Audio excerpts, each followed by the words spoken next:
the moon and us. So we talk about this quite often in our community, how we feel when the moon changes, especially in the full moon and new moons, when the moon's at its biggest and brightest mostly. We notice the changes in our body. The sleep could be disrupted, insomnia could kick in, lack of appetite can be there, sickliness, emotional. What do the specialists say? Now, I'm looking at health.clevelandclinic.org, how the moon affects humans. Let's see what it says. So for centuries, the moon and how it affects human behaviour has been at the centre of mythology and folklore around the world. The very word lunacy dates back to the 15th century, when it was believed the moon and its phases could make people become more or less aggressive, depending on its place in the lunar cycle. In some cultures, the moon is revered and worshipped for its place among the stars. But then, of course, there are lesser stories that hold a darker tone, haunting tales of werewolves whose transformation is dependent on the full moon. When you set aside superstitions and long-standing myths, is there any scientific truth behind the way the moon bewitches us? Psychologist Susan Albers walks us through some of the research that's been done on lunar cycles and why we may just be changing our behaviours based on independent psychological reasons instead. So all organisms conduct natural biological cycles for survival. When we talk about biological cycles, we probably most often think of our circadian rhythm, our body's internal 24-hour sleep-wake cycle, and infradian rhythms. These are cycles that last longer than 24 hours, like the 28-day menstrual cycle or seasonal affective disorder. All of these biological cycles change based on internal and external factors. And since our human bodies are made up of 55 to 78% of water, there's some reason to believe we too might be impacted by the moon. Its light and its 27-day lunar cycle, especially when you consider the moon's gravitational pull on the Earth, is powerful enough to affect the ocean tides. So why wouldn't it be powerful enough to affect the water within us, which is what we majority are made up of? Research has shown that several species have adapted some of their biological cycles to line up with the lunar cycle. The reproductive cycle of marine animals like tropical corals during full moon nights, annelid worms during the waxing moon, and the emergence of midges at neap tides is evidence of this lunar connection. A comprehensive overview of research highlights the moon's effects on biological processes across multiple species related to activity levels, feeding rituals, photosensitivity, migration, molting patterns, and more. But what about humans? Any research that's been done has been considered controversial, in part because studies on humans are conflicting. Dr. Albers says in most cases, when there's been discussion of the moon's effects on humans, it's been anecdotal. Ask anyone about how a full moon affects our lives, and you'll probably heard stories about birth rates climbing, an increase in emergency room visits, and an uptick in crime. As this view points out, there seems to be no correlation between the lunar cycle and those things, but nothing happens in a vacuum. Some studies have shown a possible correlation between the moon and human activity. Most research is needed in these following areas. Your mental health and mood. It's long been believed that the moon can affect your mood.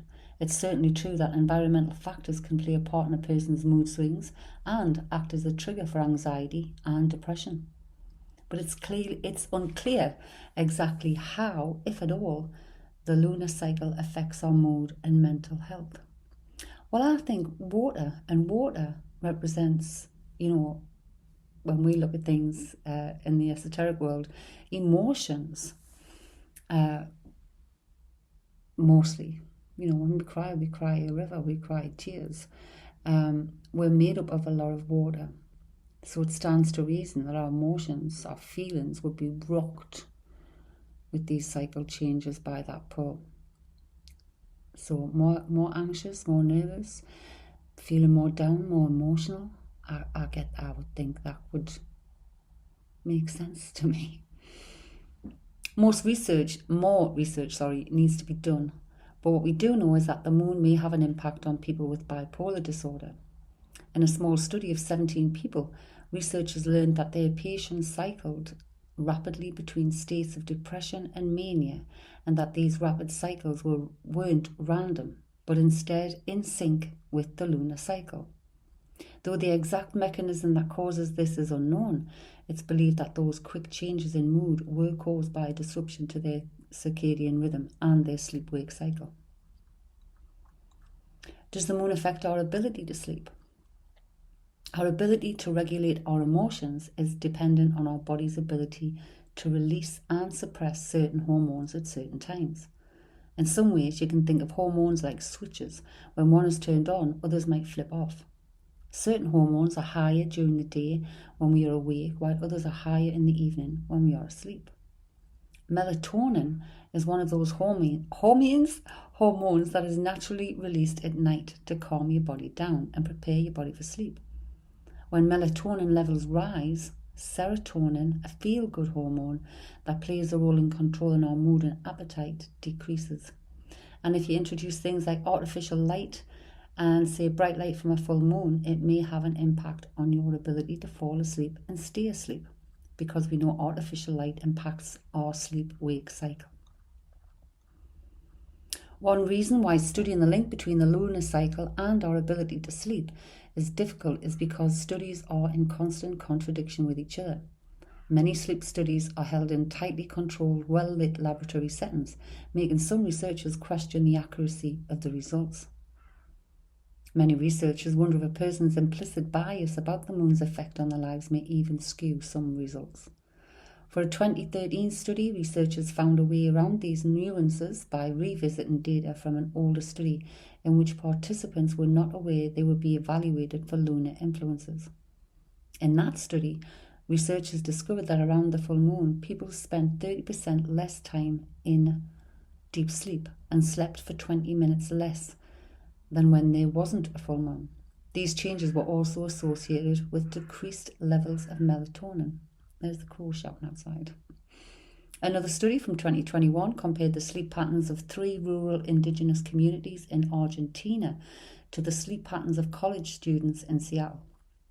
In all situations, regardless of geography or access to electricity, participants slept less and went to bed later in the days leading up to a full moon when there was more natural light available after dusk. Researchers hypothesized this is continued evidence that we have an innate adaptation from our ancestors, who likely slept less and conducted more work and other activities whenever there was more natural light available. Does the moon impact human reproduction? Research into the reproductive cycles of fish and other marine animals has shown that some fish migrate and spawn according to the lunar cycle, and that some species increase their activity during a full moon when the moonlight is brightest. But such measurements are not quite as clear when it comes to humans. While we know there are many internal and external factors that can have an impact on human ovulation, pregnancy and delivery, more research needs to be done to determine the exact effect of lunar cycle may have on birth rates. An examination of 1,507 births at a hospital in Japan between January 1996 and March 2007 revealed there was a high number of births at night around the time of the full moon and a higher number of births during the day around the time of the new moon. But a separate study of 23,689 births from 1810 to 1929 revealed no pattern of correlation between the lunar cycle and frequency of birth. So, if you believe something will happen, it might come true, is the next statement. Regardless of contradiction and the lack of evidence supporting the exact mechanism behind the moon's effects on humans, there's no doubt that beliefs are long-standing that there exists a link between the two. This may be in part because we hold so tightly to that belief. And in many cases, if you believe something to be true, it is true, even if it's in your own detriment. The power of belief looms large in folklore, mythology, and religion. And scientifically, the power of belief has been shown to have a direct impact on our physical, mental, and emotional health. Researchers are still trying to understand why and how this happens. Here are a few common examples. We often put two and two together even when we know they have nothing in common, and this subconscious way of thinking is called illusory correlation. Most often we choose to assume something is a certain way based on our own personal experiences and bias. We then mistake our own personal experiences as all of the evidence we need. We see this play out when we uphold stereotypes of certain people and places, or subscribe to superstitions and beliefs around luck. The placebo effect, closely related in theory but different from illusory correlation, the placebo effect occurs when a person's physical or mental health improves or changes after taking a false form of treatment. We see this most often in clinical trials when someone receives sugar pills or saline and water injections and they experience improvement in their condition, even though they didn't receive an actual treatment. This likely happens because of your brain's ability to accept a certain outcome and release certain hormones based on that expectation. The placebo effect is fascinating because it can have a profound and powerful effect on behaviour, Dr. Albers says. Studies on the placebo effect indicate that what you think or believe to be true can have a dramatic impact on the outcome, and it shouldn't be ignored when examining cause and effect. And we talk a lot about what we think.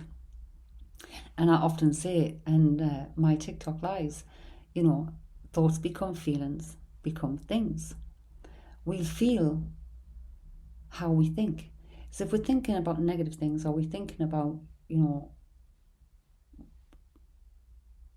negative things, that's the energy we're vibrating at, and that's how we're going to feel. But if we've got positive thoughts, that's giving us a positive feeling, we're more likely to do positive actions. Self-fulfilling prophecies. If you wake up on the wrong side of the bed and think today is going to be a bad day, chances are you're going to have a bad day. But not because you're doomed or cursed, but because you're setting yourself up for failure. That again is, thoughts become feelings, become things. These self-fulfilling prophecies happen because you tend to be hyper-focused on one outcome or one certainty and avoidant of others. If you're only focused on the negative, I've just said this, negative things will far outweigh the positive, and vice versa. When this happens, everything from your emotions, mood and mental health to your body's physical responses and reactions can be impacted. A better example is that if you're told enough times that your treatment will be effective in helping your chronic condition and you believe in it enough, your actions like following through on the treatment, eating better and being more active will help make the outcome a reality. If you think a full moon will trigger you to be more irritable, it's likely that you will expect to be more on edge and act accordingly. You might also say to yourself, it's the full moon, of course I'm going to have a rough day. And you will, of course, give yourself a rough day. The power of daily affirmations and negative self-talk. The same is true for daily affirmations and negative self-talk. If you're in a continuous rut, perpetuating negative self-talk will dig you into a deeper hole. It's the same if you're cursing other people. It's you that's in that energy. It's you that's feeling that. So being kind to yourself, being patient and finding small ways to improve your condition and how you respond to things can have a huge impact. And relying on meditative practices that include positive thinking can have a really powerful effect too. This may even be true when you hang your hopes on the moon. Time and again, studies have shown that the power of your thoughts to impact your behaviour is profound. This is why it's important to work daily on maintaining a positive mindset and keep your thoughts optimistic and upbeat, says Dr. Albers. I mean, I agree, but there is such a thing as toxic positivity. But what we mean by positive is try and focus on the good things. try and focus on, even if you have to distract yourself with something you enjoy to get, to get your mind free from a down or a negative, repetitive thing. Do that until you're not doing that negative anymore. It's being aware that, something's there, but you're focusing on things to make you feel good. So be mindful of where you want your thoughts to lead you. The quality of your thoughts can be a game changer because they can determine your actions and habits in the long run, says Dr. Alwas. And I absolutely totally agree.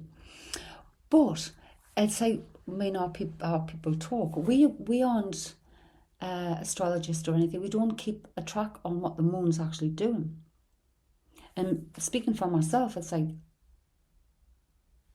it'll happen where I just can't sleep for no apparent reason. My head's not running right things. I just want to go to sleep.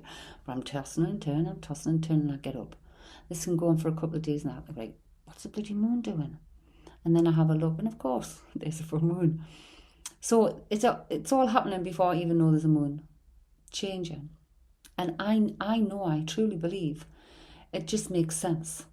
I mean, common sense, it makes sense. If it affects the tides of the ocean, look at that big body of water, it's got to be affecting the tides within us, those emotional tides, which can lead to anger, frustration, emotional crying, releasing all those different things. And again, which will also affect our sleep. Bringing up old things from past, all these things I truly believe can happen. It's like, imagine a bowl of water, still bowl of water. Imagine you being that within. And something comes and starts stirring it up. That's kind of how I feel the moon acts on us humans. So, what are your thoughts? Does the moon affect you? Do you feel different over that period? And are you absolutely certain it's this time? It's at this time, and I've kept an eye on it, and yep, every time there's been a full moon or there's been a new moon. Let us know, cafesoulpod@gmail.com. We'd love to hear your story.